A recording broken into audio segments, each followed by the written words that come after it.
Good afternoon, good evening, good morning, everybody.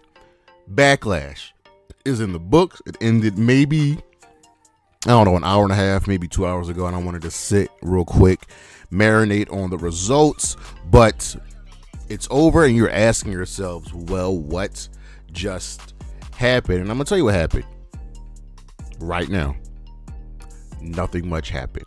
This show, if you watched the last episode of the High Risk Wrestling Podcast, this show was very, very predictable. You could bet nothing and make no money on this show. It's that simple. So let's get into the quick pros. The number one pro, the crowd was absolutely amazing, and I feel like there's a trend happening here where I think Backlash is going to be a foreign pay-per-view from here on out for the WWE. Last year's show in Puerto Rico was absolutely fantastic, and this show was pretty good too. But let's dive into it. We had 5 matches. They somehow were able to stretch 5 matches into 3 hours, which I don't agree with. Less isn't always more, but we start off with the tag team match of Kevin Owens and Randy Orton versus Solo Sikoa and Tama Tonga.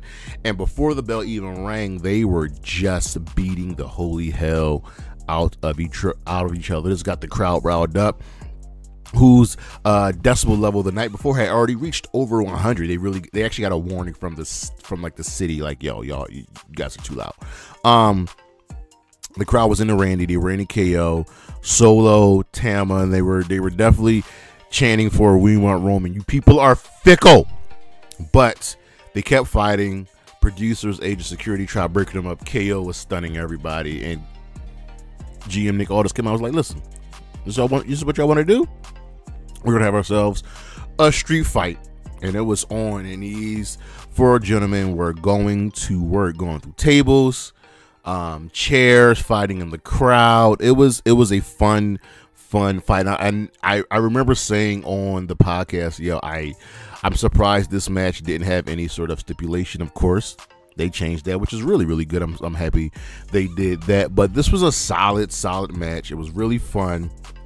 And like I said before, the Bloodline was going to win. Tama and Solo weren't going to lose their first match together. But here's how they won.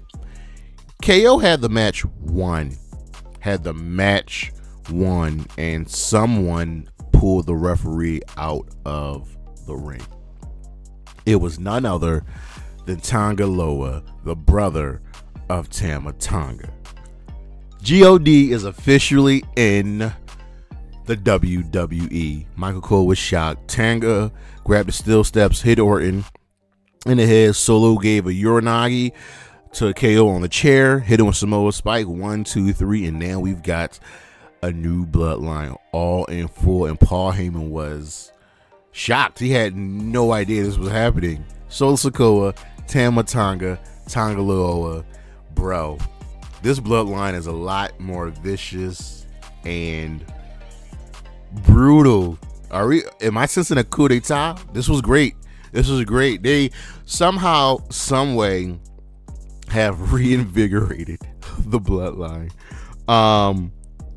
This was your run-of-the-mill WWE street fight, but the crowd, their energy, their investment really up the ante here. And the story at the end of the day is the debut of Tonga Loa and Solo Sikoa's Bloodline. So this was great. Next up, we had the WWE Women's Championship as Bayley was defending against Tiffany, Stratton, and Naomi. And for me, ladies and gentlemen, this might be my match of the night.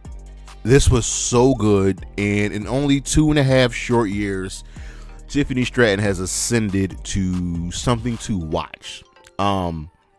This didn't fit your stereotypical mode of WWE triple threat matches where 2 people are in the ring and then 1 person is outside and they fight and they keep switching. Now, this was fun. Everybody was getting their licks and the crowd was all in. Of course, you know who was over. These international crowds love themselves some Bayley. This was great. Now, this is one of the best matches Naomi has looked since coming back. Tiffany Stratton was awesome here, hitting everybody with Alabama slams. And at one point, Bayley and Naomi hit a 3D on Tiffany Stratton. This was so.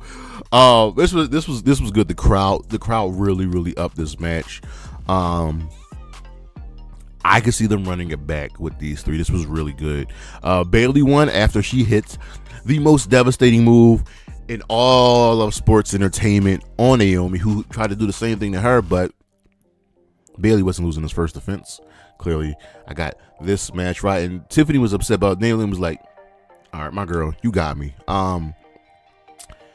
This was good. The contrast of Bayley's, kind of rough technical style versus Naomi and Tiffany's athleticism really upped this match. This was good. This was very entertaining, and I'm expecting a one-on-one feud between Bayley and Naomi. Jey Uso was warming up for his match backstage, right? And Solo walked in the frame, flanked by Tama, Tonga, and Tonga Loa, and they gave him a glare, and then he walked past them, and Paul Heyman looked and was like, yo. Like, Paul Heyman is worried. He admitted on SmackDown that he has not talked to Roman Reigns since WrestleMania. Man, it's Bloodline. And I thought it was going to be Jacob Fatu to debut. Nah. And Jacob Fatu is probably still going to debut. Oh my God, this Bloodline storyline. Anyway.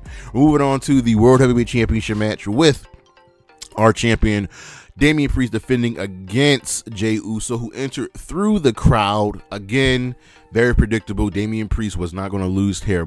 But what we did see was Jey Uso had Damien Priest's number. If not for Finn and Jade McDonough, Damien Priest was going to lose his match. He effectively lost this match, but it was saved by his buddies.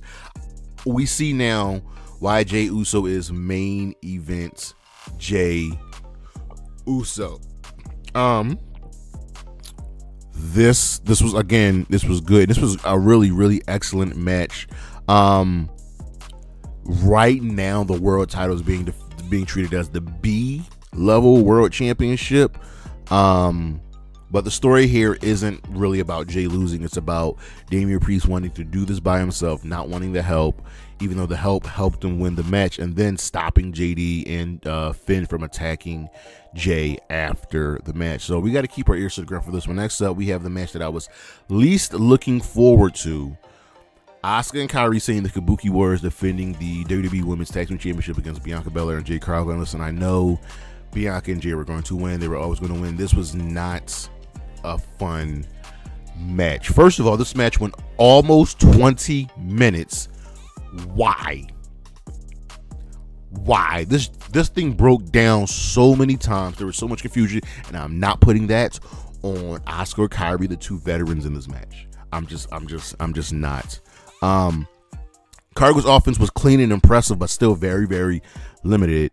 And yeah, her and Bianca was always going to win. I just didn't like this match. It exceeded expectations. It was better than I thought it was going to be, but I'm more so upset of how Asuka and Kairi Sane are being treated, and they're constantly getting fed to Bianca Belair. Bianca Belair is on the LOL wins train, and the sooner they get these titles off of them, we can move to this Jade versus Bianca feud, the better. I just wish more for not only Asuka and Kairi Sane, but all of Damage Control. They deserve so much better than what they're being given. It is not fair. And finally, we have the WWE Championship match with Cody Rhodes defending against AJ Styles. They made note of mention that Jessica Carr is the first woman referee to ever main event a WWE title match, which is great. Again, this is another match where you knew the winner, you knew the outcome. It was never in doubt. It was never ever going to change. Cody Rhodes and AJ Styles. Cody won, but this was really fine. This didn't feel like AJ Styles should have been the first challenger, but it was still a good enough challenge where you knew we were going to get a good match. These two really complement each other well when it comes to their in ring style, no pun intended. And it was very good. Cody won with only one crossroads. He actually hit it after a super Cody cutter, which was really, really good. And they stayed away from spamming finishers, so that was good as well. This was a fine match. I think we can move on from Cody versus AJ. I'm really curious to see how they're going to build up Cody's other challenges, because the main event scene doesn't seem really strong on SmackDown. But that is Backlash. Take it or leave it. A fine show. I'm going to give it a 7 out of 10. It's upped because of that awesome crowd. I expect Backlash next year to be in another foreign place outside of the United States, and they also just announced that WrestleMania will be taking place April 25th and 26th in Las Vegas. Let that sink in. But that is what just happened. Come back later this week for, we got some lists, we got the Hot Wrestling Podcast, we got a whole bunch of stuff going down for you. But that's the show. See you when I see you. Peace.